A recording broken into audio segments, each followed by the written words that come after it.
News 24/7 Bangla TV.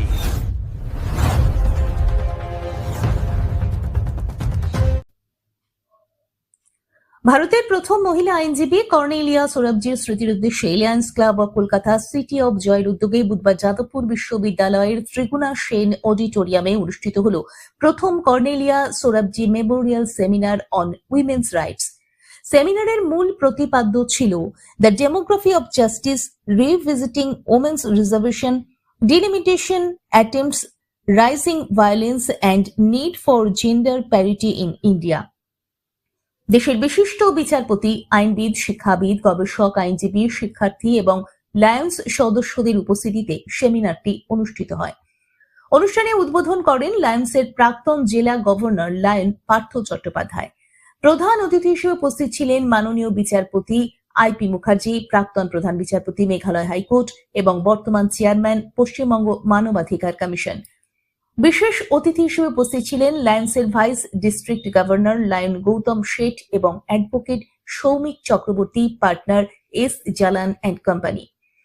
সেমিনারের মূল প্রবন্ধ উপস্থাপন করেন professor doctor Uday Shankar, dean, Rajiv Gandhi school of intellectual property law, IIT Kharagpur, professor doctor Aishika Chakraborty, অধ্যাপক, school of women's studies, Jadavpur বিশ্ববিদ্যালয়, এবং প্রফেসর ডক্টর শরফরাজ আহমেদ খান, অধ্যাপক, আইন বিভাগ ও প্রাক্তন ভারপ্রাপ্ত registrar, West Bengal National University of Juridical sciences.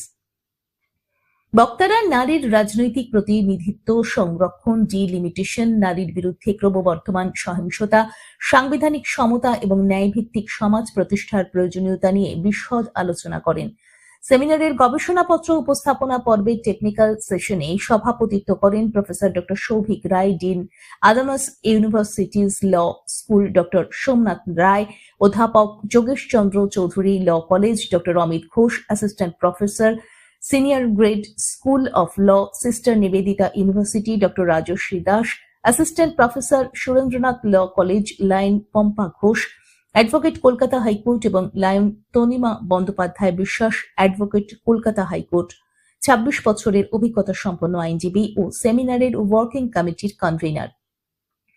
তাঁদের সভাপতিত্বে বিভিন্ন বিশ্ববিদ্যালয় ও আইন শিক্ষা প্রতিষ্ঠানের গবেষক ও শিক্ষার্থীদের গবেষণাপত্র উপস্থাপিত হয় এবং বিষয়ভিত্তিক প্রাণবন্ত আলোচনা অনুষ্ঠিত হয়। সেমিনারের ওয়ার্কিং কমিটির কনভেনার ছিলেন lion Tanima Bandyopadhyay Biswas, advocate, Kolkata high court. আয়োজক কমিটির সম্পাদক ছিলেন লায়ন বিশ্বাস রিটেক। আয়োজক কমিটির সম্পাদক ছিলেন lion Bibhasan Biswas, advocate, Kolkata high court. Technical adviser হিসেবে দায়িত্ব পালন করেন ডক্টর সোমনাথ রায়, অধ্যাপক যোগেশ চন্দ্র চৌধুরী ল কলেজ। আয়োজকদের পক্ষ থেকে জানানো হয়, Lions Club of Kolkata City of জয়ের প্রতিটি সদস্যের সক্রিয় অংশগ্রহণ, আন্তরিক সহযোগিতা এবং নিরলস পরিশ্রমে সমগ্র অনুষ্ঠানটি অত্যন্ত সফলভাবে সম্পন্ন হয়েছে। সেমিনারে দেশের বিভিন্ন প্রান্ত থেকে আগত আইনজীবী, বিচারবিদ, শিক্ষাবিদ, গবেষক ও শিক্ষার্থীদের অংশগ্রহণ নারী অধিকার, লিঙ্গ সমতা এবং ন্যায়ভিত্তিক সমাজ প্রতিষ্ঠা নিয়ে এক উচ্চমানের বৌদ্ধিক পরিসর সৃষ্টি করে। আয়োজকদের আশা, ভারতের প্রথম মহিলা আইনজীবী কর্নেলিয়া সোরাবজির স্মৃতিকে ধারণ করে এই স্মারক সেমিনার আগামী দিনেও নারী অধিকার, সাংবিধানিক মূল্যবোধ এবং সামাজিক ন্যায় প্রতিষ্ঠার লক্ষ্যে একটি গুরুত্বপূর্ণ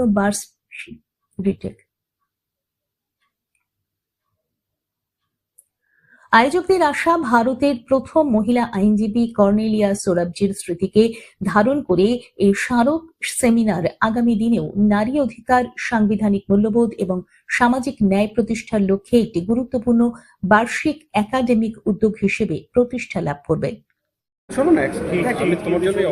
जैसे कि आप लोग आज नारी के ऊपर, नारी जैसे आगे बढ़े उसको लेकर बहुत दिनों से काम कर रहे हैं, उनको एक पोजीशन में लाना चाहते हैं, लेकिन देखा जा रहा है दिन ब दिन नारी के ऊपर लगातार कभी बलात्कार तो कहीं कुछ ना कुछ नजर आ रहा है। इसके ऊपर क्या कहना चाहेंगे?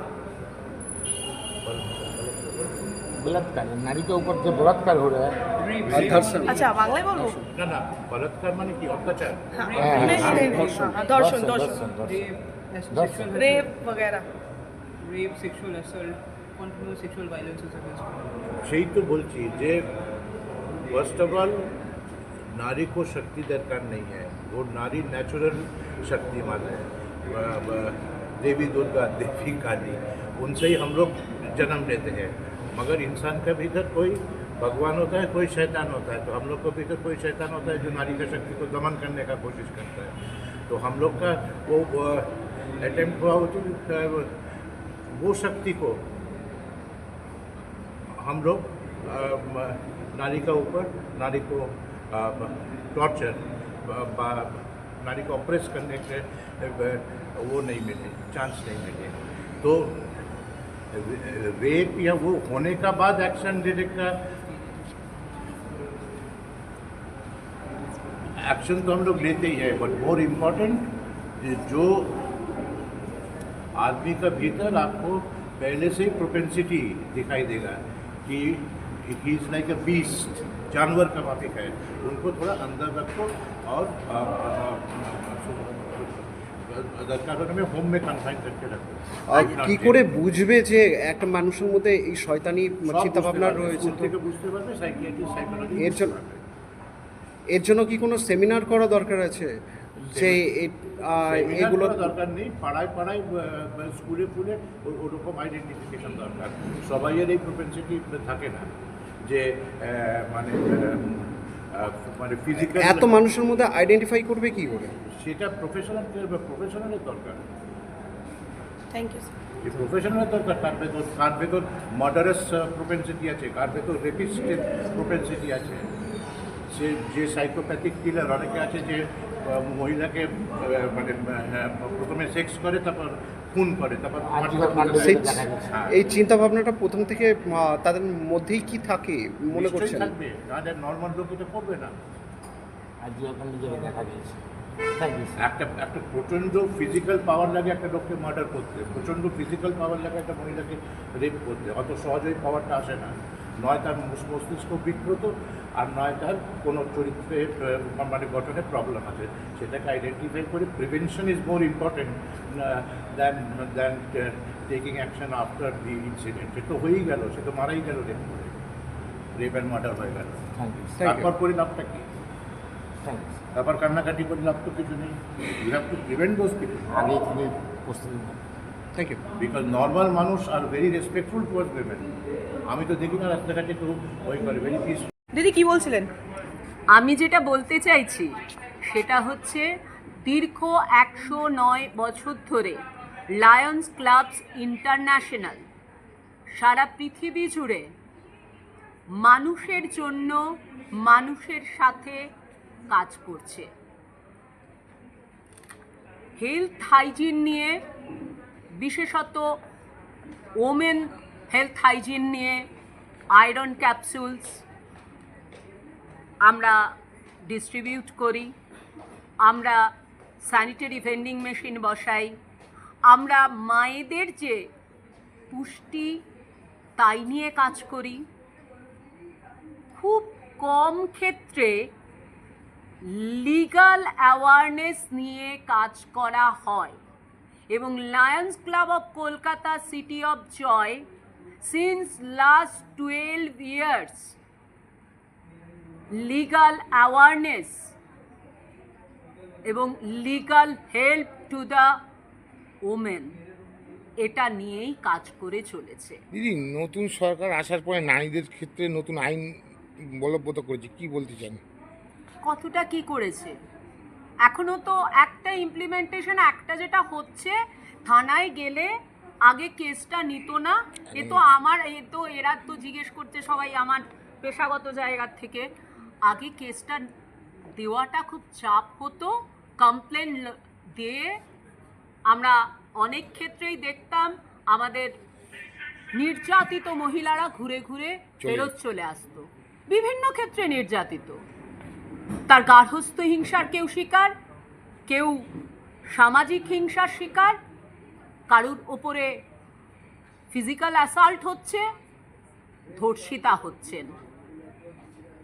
তোমার মামলা দেখা যাচ্ছে 108 বছর লায়ন্স ক্লাবের কমপ্লিট হয়ে গেছে। এবার এখনো তোমরা সবাই এখানে নারীকে নিয়ে এত সুন্দর সুন্দর প্রোগ্রাম করছো, কি বলতে চাও? প্রথমে এটা বলাটা একটু ভুল হয়ে যাবে, আমি বা আমার মা মিলে অর্গানাইজ করেছে Lions club of Kolkata city of Joy, এবং তার সাথে তার যে পার্টনার্সরা আছে, অ্যাসোসিয়েট পার্টনার্স, সবাই মিলে একটা যৌথ প্রচেষ্টা এই প্রোগ্রামটা হচ্ছে। প্রথমত আমি যেটা বলছিলাম শুরুতে, যে প্রোগ্রামটার ইনিশিয়েটিভটা একটাই ছিল। যখন আমরা সেমিনার করবো ভাবছিলাম, তখন মনে হচ্ছিল যে নারী নিয়ে তো রেগুলার বেসিসে আলোচনা হয়, আজকে স্কুলেও হচ্ছে, কলেজেও হচ্ছে, ক্লাসরুমে হচ্ছে, চায়ের দোকানেও হচ্ছে, খুব ফ্যামিলিয়ার টপিক, এটা নিয়ে কি আর স্পেশাল কিছু দরকার আছে? তখনই আমি নিউজ পেপারটা খুলেছিলাম, বারুইপুর ইনসিডেন্টটা ঘটলো, ইট শুক মি টু মাই কোর। তারপরে কন্টিনিউইং যে ভায়োলেন্সগুলো হচ্ছে, প্লাস এই যে ডিলিমিটেশন বিলটা যখন পার্লামেন্ট অ্যাটেম্প করেছিল পাস আউট করবার, উমেন্স রিজার্ভেশনটা কিন্তু সেকেন্ডারি মনে হয়েছিল, ওয়ারাস প্রাইমারি ছিল সিটসগুলো বাড়ানো, রিপ্রেজেন্টেশনগুলো বাড়ানো। তো নারী সুরক্ষাকে যখন সেকেন্ডারি ইস্যু হিসেবে বারবার করে দেখা হয়, তখনই এই কোয়েশ্চেনটা অ্যারাইজ করে। মানে আমি বলতে একটা পুরুষ মানুষ হিসেবে হয়তো লজ্জিত মনে হবে যে এই যে এই সেমিনারের টপিকটা, এটা 20 বছর আগেও রেলিভেন্ট ছিল, এখনো রেলিভেন্ট, আর হয়তো আরো 20 বছর পরে আবার রেলিভেন্ট থাকবে।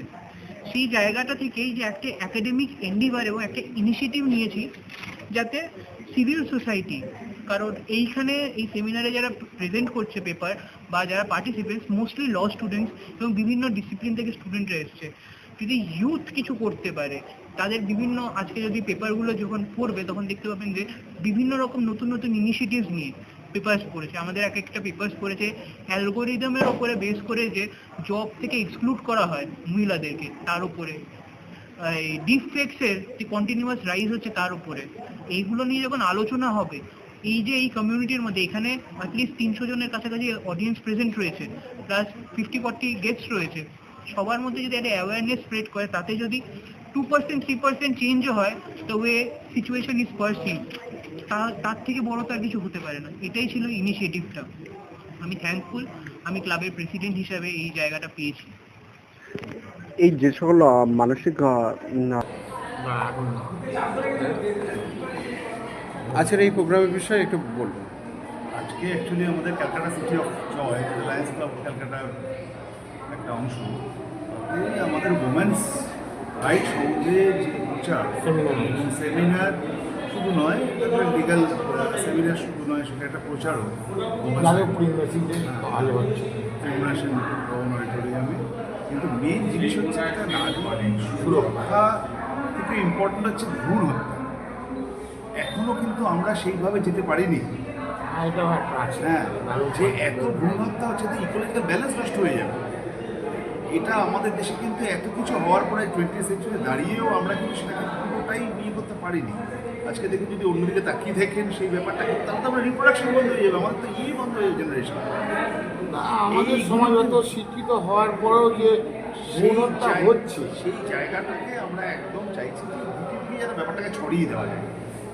আমরা শুধু একটা ধরুন একটা শিক্ষিত সমাজের মধ্যে করলাম, তাই কোনো লাভ নেই। আস্তে আস্তে আমাদের ছড়াতে হবে গ্রামে গঞ্জে দিকে দিয়ে।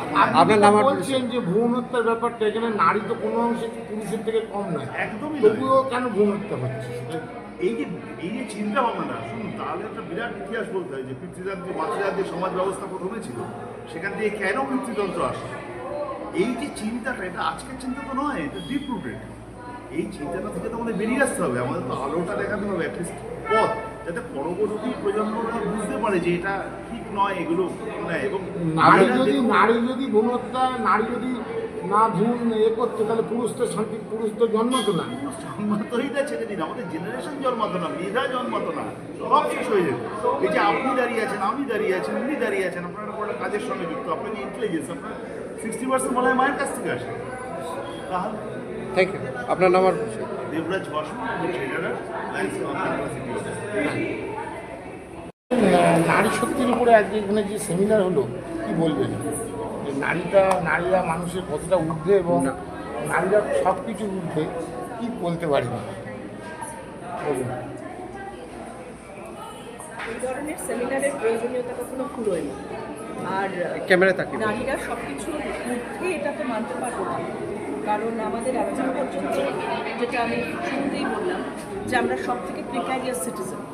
এখনও পৃথিবীর কোনো আইনে মেয়েরা কিন্তু এখনো ইকুয়ালিটি পায়নি। পৃথিবীর অধিকাংশ দেশ এখনো পর্যন্ত ইকুয়াল ওয়েজ দেয় না মেয়েদের রাইট টু প্রপার্টি এখনো অব্দি নেই। কাজে আমরা যতই কনস্টিটিউশনাল সেফগার্ড রাখি না কেন, খুব প্রোগ্রেসিভ দেশ, ডেমোক্রেটিক দেশ, অনেক উচ্চ মানের আর্টিকেল 14, 15, 19 থাকলেও সেটা শেষ পর্যন্ত কোনো একটা মানুষে এসে শেষ হয়, মেয়ে মানুষ অব্দি এসে পৌঁছয়। কাজে মেয়েদের অধিকার কোথায় শুরু কোথায় শেষ সেটা জানতে গেলে আমাদের খবরের কাগজের পাতায় কতগুলো রগরগে খবর পড়লেও আমরা যেমন জানতে পারি, তেমনি প্রাত্যহিক জীবনে একটি মেয়ে যেভাবে ডোমেস্টিক ভায়োলেন্সকে প্রতিদিন সেটার বিরুদ্ধে লড়ে বা লড়ে না লড়তে শেখানো হয় তাকে। কাজে এবং আইনের কাছে দ্বারস্থ হওয়াটাই একটা মেয়ের অনেকখানি যুদ্ধ লাগে। কোর্টে আসা তার কাছে একটা অপমানের জায়গা। সংসারের বিরুদ্ধে কথা বলা সমাজে বেরিয়ে এসে সেটা তার পক্ষে অসম্ভব।